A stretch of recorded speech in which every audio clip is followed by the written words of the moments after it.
namin. Ano ba? Okay na eh. Duwag! Tigilan niyo ako, ha? Dali na!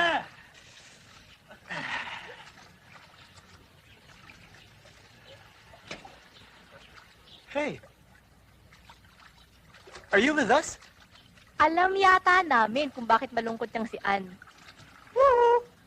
Wala, talagang malalim na isip na to eh. Hi, guys. Enjoying your swim? Hi, tita.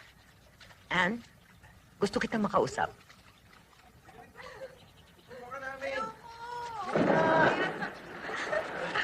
Nag-usap kami ng daddy mo kagabi. And we feel it would be a good idea for you to invite Angel to dinner. Para naman makilala namin siya.